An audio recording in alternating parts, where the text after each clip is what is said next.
Hello అండి. అందరికీ నమస్తే. అందరూ బాగున్నారా? నేను చాలా బాగున్నాను. మీరందరూ బాగుండాలని మనస్ఫూర్తిగా కోరుకుంటూ, మా తమ్ముడు పెళ్లి పనిలో భాగంగా ఇదే లాస్ట్ పనులండి. పనులన్నీ అయిపోయాయి. సో, ఈరోజు ఈ కొంచెం వర్క్ ఉందనమాట. ఇది అయిపోతే ఇంక పెళ్లి పనులు స్టార్ట్ అయిపోతాయన్నమాట. సో, ఇంటికి సంబంధించి మొత్తం తలుపుకు చెక్క, తర్వాత మంచానికి చెక్క, తర్వాత కిటికీలకన్నిటికీ మంచిగా వేపించాం రకంగా. ఉన్న పాతీలనే కొంచెం కొత్తగా చేపించేసామనమాట. ఈ ఒక పని మాత్రమే మిగిలి ఉంది. ఏంటంటే మా ఇంటి ముందర మొత్తం గారుందనమాట. గార ముందు వర్షం పడి ఏదేదో అయిపోయి మొత్తం గుంతలు గుంతలుగా అయిపోయింది. వర్షం పడిన తర్వాత ఇల్లు కడిగిన ఆ నీళ్లు మొత్తం బయటకి వస్తాయి కదా! ఆ నీళ్లు మొత్తం గుంతలు గుంతలు అట్లాగే నిలిచిపోతుంది. సో, దానికోసమని ఆ గుంతలన మొత్తం పూడ్పిద్దామనేసి చిన్నగా సిమెంట్ కొంచెం ఒక మూట అయితే తెచ్చాను. తర్వాత ఇసుక అవన్నీ లేవండి. ఇంకా దానికోసమే ఎక్కడ తెచ్చేదని బయట వేరే వాళ్ళదుంటే వాళ్ళ దగ్గర కొంచెం తీసుకొని వచ్చామనమాట. సో, ఇంట్లో ఎవరు లేరు మా నాన్న వాళ్ళు. ఇంక బయటికి వెళ్లారు. వాళ్ళు రావడానికి లేట్ అవుతుందని పక్క ఇంటి ఆయన ఉంటే ఆయన పిలిపించాననమాట. ఆయనకి ఏదో కొంచెం వచ్చు. సో, ఆయన పిలిపించి కొంచెం వేపిద్దామనేసి వేపిస్తున్నా. అదేవిధంగా తలుపు కింద గడప వేపించాం కదా! అక్కడ చాలా సందు ఎక్కువగా ఉంది. సో, ఫస్ట్ దానికైతే వేపించేయాలనేసి ఫస్ట్ అయితే అక్కడ వేస్తున్నా. దీంట్లో కొంచెం చిన్న చిన్న రాళ్ళు కూడా కలిపారు. వైట్ రాళ్ళు ఉంటాయి కదా! చిన్న చిన్నవి కంకర రాళ్ళు. అవి కూడా కలిపాము. ఇంటి ముందర చాలా అక్కడక్కడ గుంతలున్నాయి. అవన్నా పూడిపిస్తే ప్రజెంట్ పెళ్ళికి టైం లేదు కాబట్టి 2 డేసే ఉంది కాబట్టి మళ్ళీ ఎందుకనేసి గారె ఇప్పుడు ఏపించలేం. తర్వాత చూద్దాంలే. ప్రజెంట్ ఆ గుంతలన్నా కొంచెం కనిపించకుండా చేద్దామనేసి వేపిస్తున్నామనమాట. సో, ఆయనకైతే పెద్దగా రాదు. ఏదో వచ్చినంత చేద్దామనేసి చేస్తానని చెప్పాడు. సో, చేస్తున్నాడనమాట. ఇంటి ముందర ఇట్లా సిమెంట్ వేయాలనే ఆలోచన నాకు సడన్‌గా వచ్చిందండి. ఇంత మంచిగా చేసాం కదా! పెయింట్ కొట్టాము, ఇంట్లో అన్నీ సర్దాము, అంతా బాగుంది. ఇంటి ముందర ఇట్లుంటే మంచిగుండదు కదా చూడ్డానికి. కనీసం ఇలా గుంతలు గుంతలు లేకుండా చేద్దామనే ఐడియా వచ్చి అప్పటికప్పుడే మొత్తం సిమెంట్ మూట ఒకటి, తర్వాత ఇసుక బయట వాళ్ళ దగ్గర తీసుకున్నాం. కంకర అవన్నీ ఎక్కడెక్కడో ఒక్కొక్కరి దగ్గర ఒకటి తెచ్చేసామనమాట. వాళ్ళకి డబ్బులిచ్చి మరీ తెచ్చేసాననమాట. ఇప్పటికిప్పుడు గారంటే కుదరదు. కనీసం ఏదన్నా చేసేద్దామని అనిపించింది. సో, టకటక వేసేస్తున్నాననమాట. ఇది మార్నింగ్ కల్లా ఆరిపోతే సరిపోతుంది అనేసి.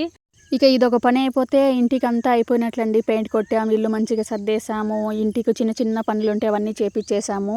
అన్ని పనులండి వారం నుంచి చేస్తున్నామనమాట. అసలు చాలా బాడీ పెయిన్స్ అన్నీ వచ్చేసాయి. రోజు ఈవినింగ్ వరకు కష్టపడ్డాం. కడగడము, ఇల్లు పెయింట్ వేసినప్పుడు వాళ్ళకి వంట ఇది అది చాలా అసలు పెద్దవాళ్ళు చెప్పిన సామెత నిజమే అనిపిస్తుంది. ఇల్లు కట్టి చూడు, పెళ్లి చేసి చూడు అనేసి. నిజమే అనిపిస్తది. చాలా పనులుంటాయి ఇల్లు కట్టిన తర్వాత పెళ్లి చేసుకున్నా.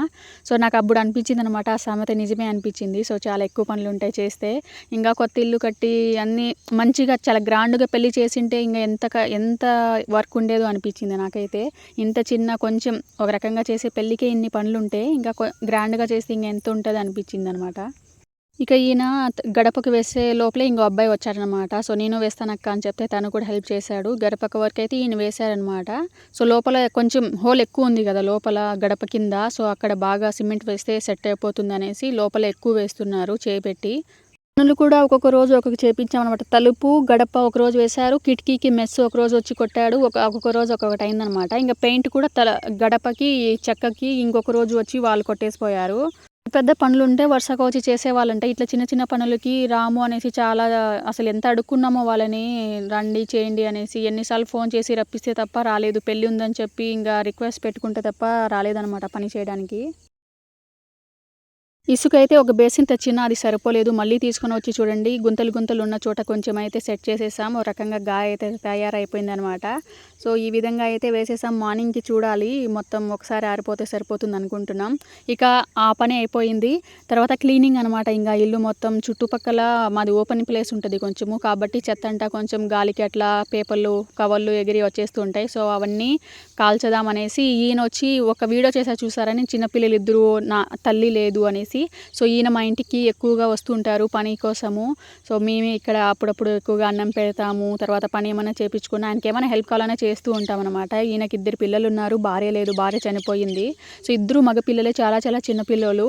చిన్న పిల్లోడు పుట్టిన 6 మంత్స్‌కి అట్లా వాళ్ళ అమ్మ చనిపోయింది. సరిగ్గా పాలు కూడా తాగలేదు అబ్బాయి. చిన్న పిల్లోడు ఇక్కడే ఉంటాడు చూడండి. వీడియో చివరిలో కొంచెం కనిపిస్తాడు. మొత్తం చెత్త ఉంది కాబట్టి అవన్నీ కుప్ప పెట్టి అగ్గి పెట్టాలనేసి పిలిపించామన్నమాట. మా తమ్ముడైతే పిలిపించాడు ఈయనని. సో మొత్తం అగ్గి పెడుతున్నాడు చుట్టూ క్లీన్ చేసి. అదేవిధంగా మా ఇంటి పక్కనే కొంచెం మా ఆవులు ఉన్నాయి కదా, మాకు ఆవు పేడ దిబ్బ వేసామన్నమాట. ఆ దిబ్బ 10 రోజులకు ఒకసారి పైకి ఎగేస్తూ ఉంటాం. కోళ్ళు ఎక్కువ కదా, పల్లెటూరు కాబట్టి కోళ్ళు ఎక్కువగా ఉంటాయండి మా సైడు. సో కోళ్ళన్నీ చిదిరేస్తాయి, మళ్ళీ కిందికి వచ్చేసి ఉంటుందన్నమాట. అందుకే కొంచెం దావకి పోవడానికి కష్టంగా ఉందనేసి ఇంకా అది కూడా కొంచెం ఎగేస్తున్నాడు అనమాట ఆయన పారతో మొత్తం ఇక క్లీనింగ్కి సంబంధించి అన్ని పనులు అయిపోయినట్లే. ఇంకా పెళ్లి వీడియోసే వస్తాయన్నమాట. ఈ రోజుతో ఈ పనులన్నీ, ఇంటి పనులు ఇవి అవి అన్నీ అయిపోయాయి. ఇంకా బట్టలు కొనడం అలాంటివి ఉన్నాయన్నమాట. ఇంకేం ఎక్కువ పని లేదు. ఇది ఇవాల్టి వీడియో. ఈ వీడియో ఎట్లా అనిపించింది మీకు? నచ్చితే ఖచ్చితంగా లైక్ ఇవ్వండి. కొత్తగా ఎవరైనా చూస్తూ ఉంటే మా ఛానల్ని సబ్స్క్రైబ్ చేసుకోండి. ఇప్పటి వరకు ఈ వీడియో చూసిన మీ అందరికీ చాలా చాలా కృతజ్ఞతలు. Thank you.